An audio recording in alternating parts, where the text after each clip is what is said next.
ಶಿವಾನಂದ ಪಾಟೀಲ್ ಅವರು ನಿಮ್ಮ ತಂದೆ, ಅವರಿಂದ ಕಲ್ತದ್ದೇನು? ಐ ಥಿಂಕ್ ನಾನು ಶಿವಾನಂದ್ ಪಾಟೀಲ್ ಅವರಿಂದ ಕಲ್ತಿದ್ದೇನು ಅಂತ ಅಂದ್ರೆ there are 2 things. One is hard work and discipline. ನಮ್ ತಂದೆಯವ್ರು ರಾಜಕೀಯಕ್ಕೆ ಬರ್ಬೇಕು ಅಂದ್ರೆ ಅವ್ರ ತಂದೆಯವ್ರು ರಾಜಕೀಯದವರಲ್ಲ. ನಮ್ ತಂದೆಯವ್ರು ತುಂಬಾ ಚಿಕ್ಕ ವಯಸ್ಸಲ್ಲಿ ಅವ್ರ ತಂದೆನ ಕಳ್ಕೊಂಡ್ರು. And he came from grass root level politics.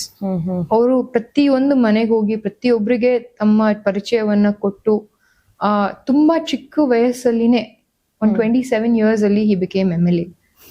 And he contested against a minister's son and became an MLA. That is the kind of hard work. ಅವ್ರು ಮುನ್ಸಿಪಾಲಿಟಿ ಮೆಂಬರ್ ಆಗಿದ್ರು, ಮುನ್ಸಿಪಾಲಿಟಿ ಅಧ್ಯಕ್ಷರಾಗಿದ್ರು. ಅಂಡ್ ಅವರು ಎಫರ್ಟ್ ಹೆಂಗ್ ಆಗ್ತಾ ಇದ್ರು ಅಂತ ಅಂದ್ರೆ ಒಂದ್ಸರಿ early morning ಅವ್ರು ಬೆಳಿಗ್ಗೆ ಅವ್ರು ಮುನ್ಸಿಪಾಲಿಟಿ ಮೆಂಬರ್ ಆಗಿದ್ದಾಗ he would wake up very early in the morning and go around Bijapur. ಜನ ನೀಟಾಗಿ ಕ್ಲೀನ್ ಮಾಡ್ತಾ ಇದ್ದಾರೋ ಇಲ್ಲೋ, ಏನ್ ಬೆಳಿಗ್ಗೆ ಕರ್ಮಚಾರಿಗಳು ಅವರೆಲ್ಲ ಸ್ವೀಪಿಂಗ್ ಸ್ಟಾಫ್ ಎಲ್ಲ ಕರೆಕ್ಟ್ ಆಗಿ ಸ್ವೀಪ್ ಮಾಡ್ತಾ ಇದ್ರು. ಆ ಲೆವೆಲ್ ಅಲ್ಲಿ ಕೆಲಸ ಮಾಡ್ಬಿಟ್ಟು ಮೇಲೆ ಬಂದಿರುವಂತಹ ವ್ಯಕ್ತಿ ನಮ್ಮ ತಂದೆ. ಅವ್ರಿಗೆ ಯಾರೂನು ಪ್ರಿವಿಲೇಜ್ ಕೊಟ್ಟಿಲ್ಲ. ಅವ್ರು 3 ಪಾರ್ಟಿಗಳಿಂದ ಆಯ್ಕೆ ಆಗಿದ್ದಾರೆ. ಜನರು ಅವರಿಗೆ ಎಲ್ಲಾ ರೀತಿಯಿಂದ, ಇದು ಈಗ 5th term, he's in his 5th term, 2 ಬಾರಿ ಮಂತ್ರಿ ಆಗಿದ್ದಾರೆ. ಆದ್ರೆ ಅವ್ರು ನಿರಂತರವಾಗಿ ಮಾಡಿರುವಂತಹ ಎಫರ್ಟ್ ಏನು ಅಂತ ಅಂದ್ರೆ ಆ ಡಿಸಿಪ್ಲಿನ್ ಇಂದ ಏನ್ ಕೆಲಸ ಮಾಡಿದ್ದಾರೆ, ಮತ್ತೆ ಕನ್ಸಿಸ್ಟೆಂಟ್ ಹಾರ್ಡ್ ವರ್ಕ್ ಏನ್ ಮಾಡಿದ್ದಾರೆ, ಅದನ್ನ ನಾನು ಅವರಿಂದ ಕಲ್ತಿದ್ದೀನಿ. ಆದ್ರೆ ಅದಕ್ಕಿಂತಲೂ ದೊಡ್ಡ ಲೆಸನ್ ನನ್ಗೆ ಏನು ಅಂತ ಅಂದ್ರೆ, ನಮ್ ತಂದೆಯವರು ತುಂಬಾ ಮೊದ್ಲಿಂದಾನೇ ಪಾಲಿಟಿಕ್ಸ್ ಅಲ್ಲಿ ಮಾಡ್ಕೊಂಡ್ ಬಂದಿದ್ರು. ಅವರು ಮಾಡ್ತಾ ಇರುವಂತಹ, ಅವ್ರು ಯಾವಾಗ ಎಲೆಕ್ಟ್ ಆಗಿದ್ರು 94 ಅಲ್ಲಿ ಎಲೆಕ್ಟ್ ಆಗಿರುವಂತಹ ಟೈಮಿಂಗ್ ನೋಡಿದ್ರೆ ಅವ್ರು ಇನ್ನೂ ರಾಜಕೀಯವಾಗಿ ಇನ್ನೂ ಜಾಸ್ತಿ ಬೆಳೆದಿರ್ಬೇಕಾಗಿತ್ತು ಈ ಟೈಮಲ್ಲಿ.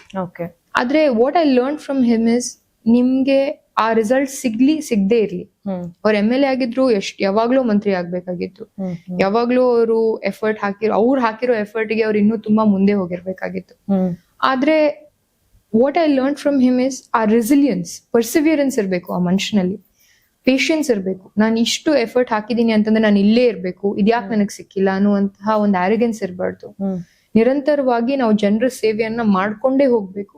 ಯಾವತ್ತಾದ್ರೂ ಒಂದು ದಿನ ಆ ದೇವರು ಅದಕ್ಕೆ ಒಂದು ಫಲವನ್ನ ಕೊಡ್ತಾನೆ, ಆ ಜನರು ಕೂಡ ಅದಕ್ಕೆ ಒಂದು ಆಶೀರ್ವಾದವನ್ನ ನೀಡ್ತಾರೆ ಅನ್ನುವಂತಹ ಒಂದು ಕ್ವಾಲಿಟಿನ ನಾನು ಕಲ್ತಿದ್ದೀನಿ.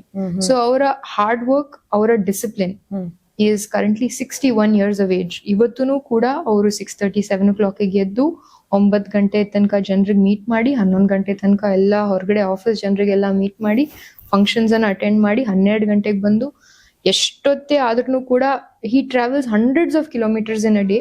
ಇವತ್ತು ಇಲ್ಲಿ ಇರ್ತಾರೆ ಅಂದ್ರೆ ನಾಳೆ ಹಾವೇರಿಯಲ್ಲಿ ಇರ್ತಾರೆ, ಹಾವೇರಿಯಲ್ಲಿ ಇರ್ತಾರೆ ಅಂದ್ರೆ ಬಿಜಾಪುರಲ್ಲಿ ಇರ್ತಾರೆ, ಬಿಜಾಪುರಲ್ಲಿ ಇದ್ದಾರೆ ಅಂದ್ರೆ ಬೆಂಗಳೂರಲ್ಲಿ ಇರ್ತಾರೆ. At 61 years of age, with diabetes, with BP, every other physical ailment, ಅವ್ರು ಇವತ್ತು ನಾನು ಬ್ರೇಕ್ ತಗೋಬೇಕು ಅನ್ನುವಂಥದ್ದು ಒಂದಿನಾನು ನಾನು ನೋಡಿಲ್ಲ. ಸೊ ಆಬ್ವಿಯಸ್ಲಿ ಆ ಲೆವೆಲ್ ನಾನು ಮ್ಯಾಚ್ ಅಪ್ ಮಾಡಕ್ ಆಗದೇ ಇಲ್ಲ, ಸಾಧ್ಯನೇ ಇಲ್ಲ. But I feel like part of his effort I want to replicate in my life. ಅವರ ಕನ್ಸಿಸ್ಟೆನ್ಸಿ, ಅವ್ರು ಎಷ್ಟು ಡಿಸಿಪ್ಲಿನ್ ಇಂದ, ಹಾರ್ಡ್ ವರ್ಕ್ ಇಂದ ಮುಂದೆ ಬಂದಿದ್ದಾರೆ, ಅದನ್ನ ನಾನು ನನ್ನ ಜೀವನದಲ್ಲಿ ಅಳವಡಿಸ್ಕೋಬೇಕು ಅನ್ನುವಂತ ಆಸೆ ನನ್ಗಿದೆ. ನೀವು ಸಣ್ಣ ಆಗ್ಬೇಕಲ್ವಾ, ಅದು ಒಂದು ಉತ್ತಮ ಆಹಾರದಿಂದ ಸಣ್ಣ ಆಗ್ಬೇಕಲ್ವಾ. ಪ್ರತಿದಿನ ನಮ್ಮ ಜೀನಿ ಸ್ಲಿಮ್ ನ ಯೂಸ್ ಮಾಡಿ ಯಾವುದೇ ಸೈಡ್ ಎಫೆಕ್ಟ್ ಇಲ್ದಂಗೆ ನೀವು ಸಣ್ಣ ಆಗ್ತೀರಾ.